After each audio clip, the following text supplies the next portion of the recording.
infamous Terry Boykin's in the house on today. Everybody's giving it up for Mr. Terry Boykin. My man.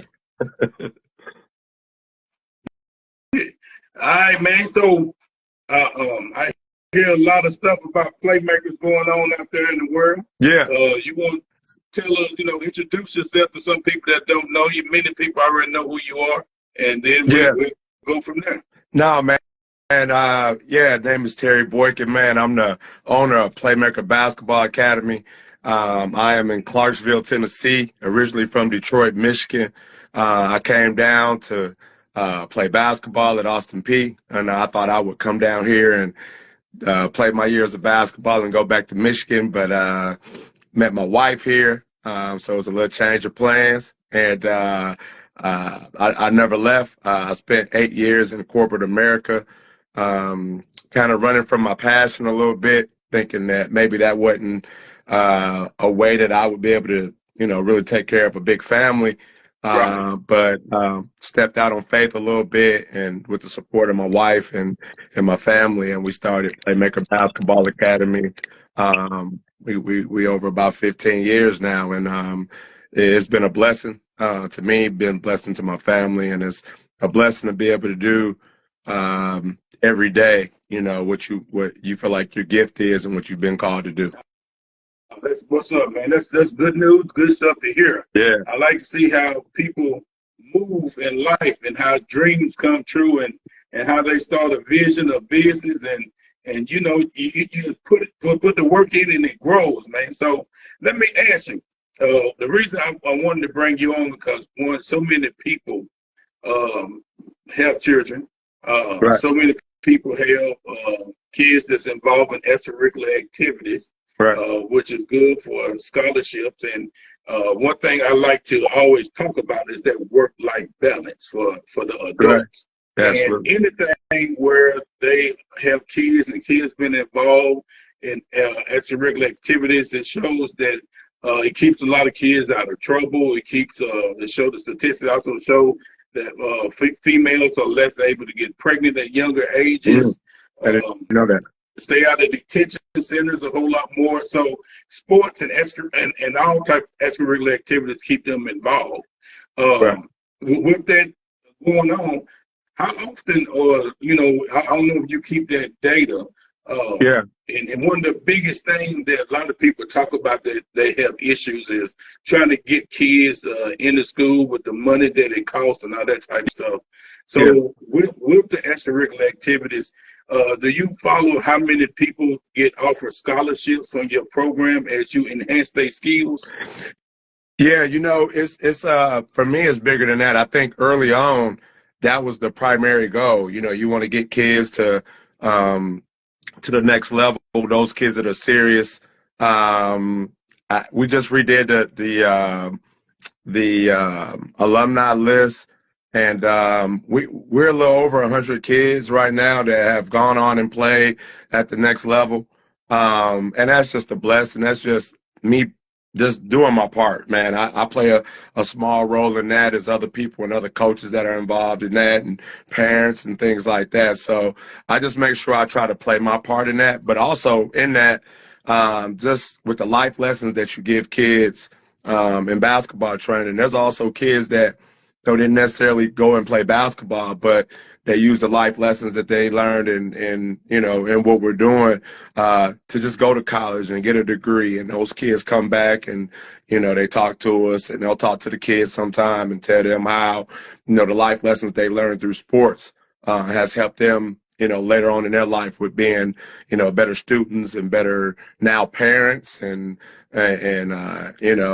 husband and wives even. So, it's bigger than them just getting basketball scholarships, but just, teaching them work ethic so that, we're always going to ask kids how their grades are, and that type of thing. So they know when they come to workout, at the end of the workout, we're going to ask them about their grades. So that's a big deal too. So, yeah, we just try to play our part and understanding that every time a kid comes into a gym and you have the opportunity to touch them, that you can positively or negatively impact their life forever. And I don't take that lightly. I don't take it for granted. And I make sure I understand that every time I step in the gym with kids. I like to hear that because, from my experience of doing 27 years dealing with group home corrections, youth corrections, and stuff like that, I like to see programs that get kids more involved in the beginning, so I won't have to deal with them on the other end. Right. And I like to see that you talking about the importance thing, not only as it deals with them playing the sport, number one. Number two, you asking them about grades. And number three, I think the ideal and realistic point of view is everybody's not going to be a basketball star. Everybody, absolutely. You can start at something. And why not start at your life? You know what I'm saying? Absolutely.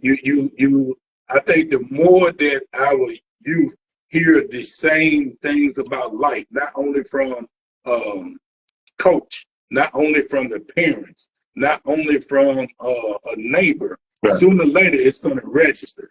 It's like one of them situations. You ever heard somebody say, I've been preaching the same sermon, and then another preacher come in and they shout the church.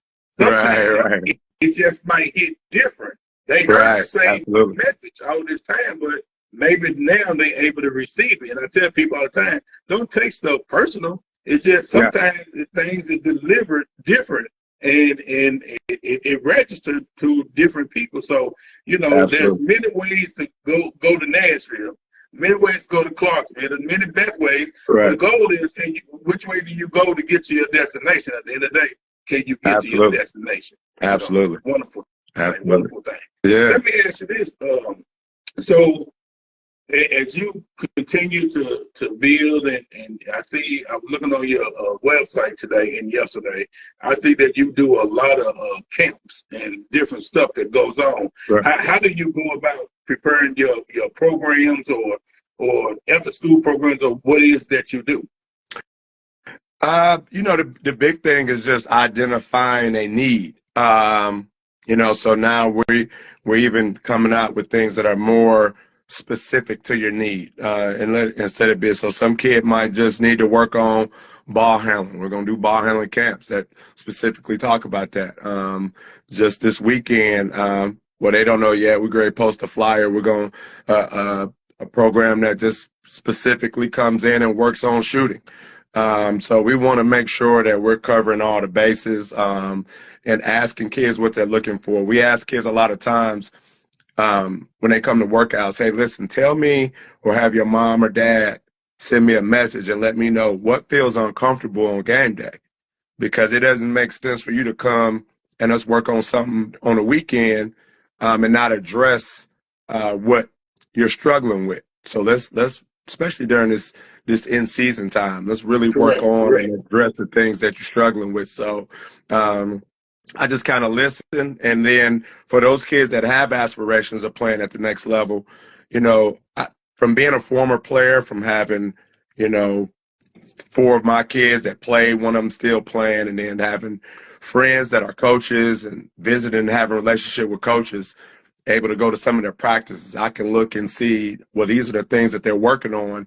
And so we got to implement those things in our workouts, because those are the things that they're going to be able to look at, are you able to do those things? So you still study, you still ask questions, you still have mentors that can help you. And you just want to give the kids, the best version, and not always what they want. That's the problem, but what they need, Well, how do you have parents that want to come out there and relive their glory days? You know what? Every now and then, that's okay. I don't mind. I get excited when kids have parents that were athletes, because a lot of times, it's just those little nuggets that you get even outside the game that, a parent that was an athlete that can give you, and kind of push you a little bit, and they understand the grind, they understand what it takes, they understand the commitment and the extra hours and the little things. So, man, I don't mind it. I'm open for all conversations, and I don't have no ego in it. But if it's something wrong or if it's something not quite right, then you got to step in. But it's good to know where they at, because if you know where they head at, it helps you understand where the kid is coming from too. What I like about what you just said is you are talking about when it comes to kids, man. No matter where we doing it at, the most important thing, man, is that village. And that seems like that's what you continue to push is, you're not straying away. You actually want people to buy in. You want the family to buy in. Not only buy in, come in, be a part. Yes. And because all of this is what makes kids successful, make them more comfortable. Absolutely. And the thing about that whole village concept, man, it goes back to what I was just talking about. You never know what technique that someone can show or someone can say for somebody to finally get it. You know what I'm saying? Well, even bigger than that, I think what's a blessing, like full circle, is that kids that I trained 6, 7, 8, 10 years ago, those people turned around and mentored my kids in their recruiting processes. Matter of fact, we got a guy that's from Clarksville, that played a little NBA, that's playing overseas now, that my son could call and lean on when he was overseas last year, and kind of walked him through it and talked to him and gave him words of advice. So we do try to create that family atmosphere. When kids are home in the summer from college, it's nothing for them to come in and come jump in and work out with the kids and pull one to the side and show them a technique or take them to the other side. So, and we like that because I don't think kids watch sports as much as they used to. Because you can watch a whole highlight film on your phone. So I think now, when they got those mentors, it encourages them to say, oh man, Coach so-and-so that helped me this summer plays at a certain college. Let me pull that game up and watch them play, because it's somebody you're familiar with and somebody that you know. So yeah, it's a big deal. Mentorship will always be important in this line of work. Yeah. Let me ask you this. Yeah. And I won't allow you to ask a question that it can be totally off task. I would allow everybody to get you can ask me a question or two in a minute that's totally off task. So you can come up with something. But let me ask you this though. What do you find is different in sports, the teaching, the coaching, maybe compared to 5, 10 years ago, maybe 15 years ago when you first started? What you mean? Oh, the difference in coaching? The coaching, reaching the kids, or do you find that it is easier to reach the kids in this social media day and time, or do you find it more difficult? What do you identify the pros and cons of doing what you're doing to get to the youth and reaching more people? I think I'm gonna be honest. I hear a lot about it, but I don't have issues with it. And the reason being is because we've had so many kids over the years, and not just because of Playmaker. Like I said, we do our part, but being able to ask those kids questions, and then being able to mentor kids and know what kids go through. I just had a kid that was on a road trip and was struggling, hitting a brick wall, and they shot me a message. Hey, coach, can I call you and talk to you a little bit? I'm struggling. So it goes beyond the court. So I think when people come to the gym, they understand that we've dealt with so many people that with my own kids and with kids we trained over the years and up until now, it's going to kind of be our way. Like if you come in, you kind of got to buy into what we do. And if that's not what you want to do, that's okay. But you just have to do that somewhere else. You know what I mean? And I'm okay with that. That don't mean I will never try to help you if the opportunity comes or anything like that. But we're just not going to accept anything different than what we're doing. And so that's not an arrogance. That's not nothing like that. It's just, we feel like we got a little bit of the blueprint, and it's continuing to work. So just come in and roll your sleeves up and work, man. And then, the results will come after that. So, but yeah, you see a little different. It just depends on you know, what your intentions are when you're doing this. You know, I try to tell all the kids that I got several kids that train with me that are training now. And my biggest thing to them is just to make sure that you continue to teach and make sure you don't hustle it. You know what I mean? Just make sure that you giving kids your best every time, because this is the thing. There's nothing more precious that you can give somebody than your kid. And so because of that, you owe it to that person or that parent. They trusting you with their kid. You got to give them everything you got. You know what I mean? And so I hold people accountable too. If I don't see you doing something right when it comes to coaching the kid, I'm going to say something. I may not call you out. I may send you a message. I may do whatever, but, you know what I'm saying? If it's wrong, it's wrong, and we got to help you. You know, if I'm doing something wrong, I got a mentor that'll call me and get on my head about it. So that's what it's about, not being taking that personal, but understanding it's we're doing what's best for the kid, and it's going to give the kid the best opportunity to be successful. Good to hear. It's I sit back and I always look at, you know, from supervisors to employees, to watch them grow, become supervisors, business owners, business leaders.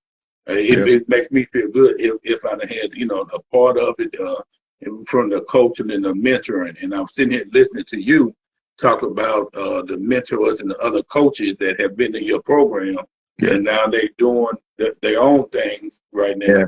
And to be able to still, hey, call you up and like, hey, coach, this is what I'm dealing with. And you don't know that weighs big on a lot of people, because you know, sometimes we get out there and we think we have it, and things don't work as it is. And so being able to have a mentor to go and get some insight on any situation such as that is good to have, man. So I like how you building the village around the village. Yeah, you gotta have it. You gotta have it. Yeah. Now the ball in your court. Ask me anything. We can talk about anything. Give me two things we want to talk about off topic. Man, you know I'm so wired, man, with this basketball thing. Throw something out there, Chop. Let's talk about it. Whatever you got. Well, let me answer this. Do you follow football? Look, man, so I'm not the biggest football, but this is the thing. Now people will tell you this. They'll say I'm the bandwagon guy.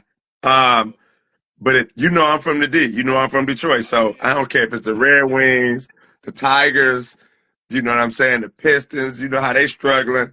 But now it's our turn, man, with these Lions, man. Right. So, you know, you know, I'm a big, you know, so I'm a diehard. I almost wore my Lions hat on here a minute ago. But so I'm a, you know, every team in Detroit has won a championship in my lifetime, except for the Lions. So, hey, man, I'm just, you know, I'm enjoying the ride a little bit. It's hard on Sundays because majority of the football games on, man, I'm in the lab from about 1 to 6. So I'm missing out. You know, I can check the scores, but, man, I'm just so locked in, man. When I'm not training, I'm watching film. Like basketball season has started. And I didn't went and I probably watched 3 games a day, just watching kids that I train. And, hey, man, we need to come in here and work on this. Or I see what offense y'all running. So let's come in here and put these drills together. So, yeah, man, I be locked in, man. Shop, so tough with this hoop thing, man. But I'm just ate up with it. It's just my passion. That's all. You're a student of the game. You're true to it. Yeah, I got to stay on top of it, man. That's all. Yeah. There's nothing wrong with that.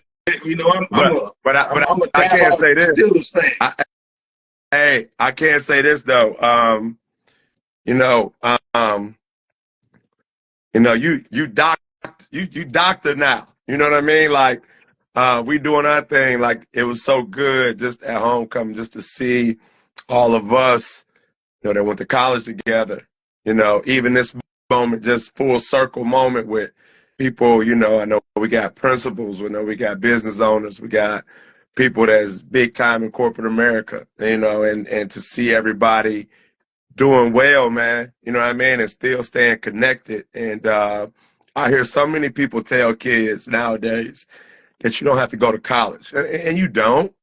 But man, just the relationships, like ours and everybody else's, that we talk to, and man, I wouldn't trade it for nothing in the world. You know what I mean? Yeah, I wouldn't trade it for nothing. Man, it's good that you say that, and I do hear people say that all the time. But I'm a little bit on the flip side of that. Yeah, I'd rather for you go to college I and got to give it a try. Because I know when I went to the P, there was a lot of kids who were like, man, I only came here because my parents told me. And then, they came and then they started, liking, the life. You in that college lifestyle. You can't get that college lifestyle as a 17, 18, 19-year-old child. Right. You can't come back at 25. It's not the same. Man. You know what I'm saying? It's not the same because it's a big growing up process. Man, in a major way. And there's so many things that I was able to parent my kids on by going to college. Right. That I learned that if I hadn't gone to college, I wouldn't have been able to do it. So there was so many things that I'm able to pass along, just not to my kids, but, cousins or kids I train on some things are just universal, in college. So, just to be able to give them some words of wisdom and, for them to come back and say, man, you told me so, you know what I mean? So, yeah. So that's the big thing, man. Just seeing so many of us, still in the mix, doing well. And like I say, man, I don't think people understand how important relationships are in this life. And relationships is everything. So, that we still got good relationships and that type of thing. Everybody is a blessing, man. Yeah, it's a blessing. Yeah, the P. You got a child somewhere, or a friend or cousin or somebody that's somewhere totally out of our reach, but you got a friend, a relationship that you done already developed, and be like, hey, can you go assist in this situation right there? Absolutely. Man, that makes your kids or whoever that person feel like, man, so-so got that hookup. Yeah. So, we're in a military time. Yeah. So we'll get kids that'll be like, hey, man, I'm going to move to Florida, or I'm going to move to Texas. Well, we got people in Texas that train. We had a guy that was a P guy that was training in Dallas. We got a guy that's a P guy that's training in Huntsville. We got a guy that's a Playmaker guy that's in San Diego, one in LA. So we got people where if you go somewhere, we can make a phone call, and if they don't know, they know somebody, you know what I mean? And so we can connect the dots for you and keep you going. So I think that's a big deal. So I love it. Yeah. Let me ask you this. Yeah. About to wrap it up here. What you want to tell the audience, like any type of activity that you got coming up that you want people to know about? Yeah. I mean, the biggest thing is, the year is wrapping up. We do a lot of in-season training right now. One of the programs that we have is called Under Construction, and we do a winter version of it. And what it is basically kids that didn't make middle school or high school teams. And what we try to do is let's start working on it now. Let's get together and figure out what it is and where we missed the mark, what we need to work on to improve and get better. We had several kids that were involved in that program last year that went back and made their teams. So that's a blessing to see that and see that growth. But even bigger than that, it looked like it's a little farther away, but it's right here on us. But it'll be March 1st. It seems closer to me because I've already started the preparation for it. But this is our 11th year doing our Tennessee-Kentucky middle school all-star game. And we take 24 middle school boys, 20 middle school girls from Middle Tennessee, Southern Kentucky. They have to be nominated. They have to have good grades. And then we bring them all under one roof. We have a full media day for them where they have to answer questions, so we prepare them for what the future looks like with that. And then we give them a full game that following week. And like I said, this is our 11th year doing it.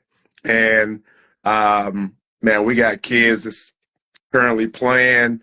We got kids that played that just recently, signed scholarships, and we got some kids that maybe didn't necessarily play that's doing well now. We got some dentists. We got some people in lawyer school, and we got so many people doing so many great things. So just proud of them. That's a big event every year, but it just says a lot that we're in the 11th year and it's still kind of going a little bit. So we love that's their last middle school game, so we'd like to get all the top players together and get a lot of support. We're working on some details of that, but now it's a big event, big thing. We're about to really start up the sponsorships for that. Yeah. So, yeah, man, I'm excited. We're also, one last thing with that is we'll put this out in a couple weeks, but we're going to do a scholarship for a high school senior. And because it's the middle school all-star game, it'll be in honor of my 7th grade English teacher, which was probably still one of my favorite teachers. So we're going to give out a scholarship to a high school senior this year, just to kind of nothing crazy, but just something to give them a little bit to get them ready and help them out with their college. So, yeah, we're excited about it. Back with you about the scholarship thing, because I got a scholarship gala that I'm doing. I want to know when you offering you a scholarship, about the time. Right. But we got some stuff coming up where we're getting partners from the community, especially up there in Clarksville. We just want to do a big scholarship gala, you know what I'm saying? So it's not necessarily anybody, like anybody in particular, right? But it's like, hey, if you offering a scholarship, let's all just bring our collaboration together, and along with the family, let's make it one big event. You know what I'm saying?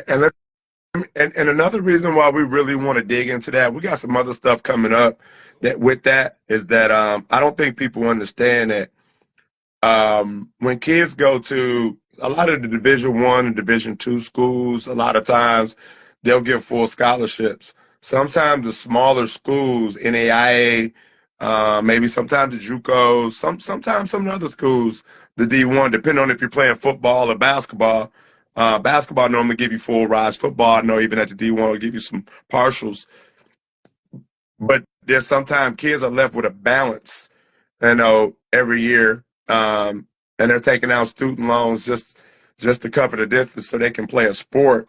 It would be cool to find some scholarships and point some of those kids in the right direction to help them, bridge the gap there and take, some of those fees away to keep them as debt-free as possible when they graduate. Absolutely. So might be something that's why I push for a lot of people, man. If you can't do nothing but a $250 to $500 book scholarship, absolutely. I mean, to some people, it don't seem like much, but to that child, that's $250,000 that don't have to come out their pocket. Listen, man, I tell people this. I got 5 kids.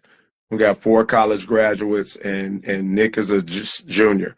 And that's not because we did everything perfect as a family. We had so many people that poured into our lives. We had so many people, whether it was spiritually, money, or just support. And so I know without the support of Clarksville and the surrounding areas, all my kids might not would have had those opportunities.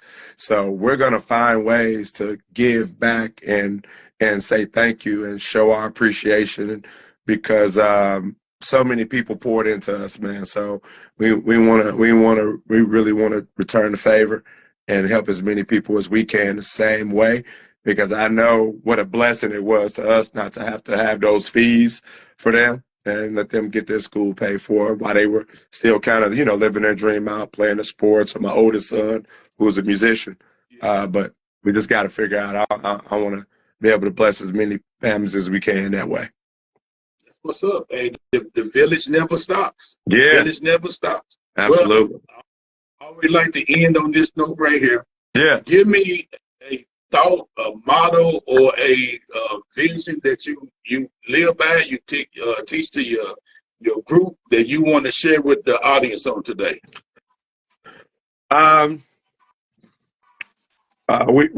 This is a pretty good one. I say this. I'm actually going to put this.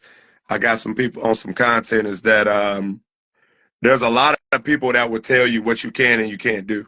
There's a lot of people that will, because of this person or this would have happened last year. But so just give you an idea. I had a kid that was great start of season and college season, and and this kid had already been a really good player in that league.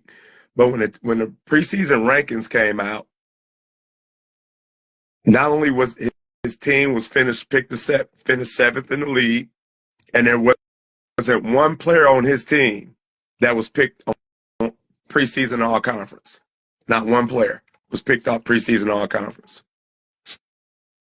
3 months later, their team finished second in the league. This particular kid finished the player of the year, first team all-league, first team all-American. Now the gurus and the experts said they didn't have a player that was good enough. Yeah. But his motto was, we just gonna work and let God do the rest. And he just put in the hard work, and he says that it's biblical that it's all hard work brings a profit. And so he just said, hey, I'm going to work, and I'm going to do the hard work. I'm going to let God do the rest and let the chips fall the way they do. And that's how we ended it. So it's going to be a lot of people tell you sometime you can't do this, or you can't, or you're not tall enough, you're not fast enough. And I got 1,000 stories to tell you differently. As long as you work and you keep God first in your life, there's no limit to what you can do. So we tell them we just going to work. We're going to let God do the rest. Absolutely. I like that. I was reading a post with Coach Carl Reed. We know my brother Carl Reed. And Carl, always posting stuff, and he was talking about the Travis Hunter situation. Yeah. And how people were talking about he wasn't big enough to go play at the next level. Right. Or he shouldn't have gone to Colorado for that next level and all that type stuff. And Carr just pretty much summed it up. Hey, live your vision. You're going to always have naysayers no matter what you do in life. Absolutely. Just live your vision. And at the end of the day, my thing is you got to learn to bet on you. Absolutely. Absolutely. Brother Terry, no doubt. Man, I appreciate you. Hey, man. I enjoyed it, man. Let's do it again. Yeah, absolutely. I'm ready. Anytime, man. Let's do it. I got you. As always. Man. All right, man. Small victories lead to greater success. I am Dr. Woods, and you have just been hit by the raw approach.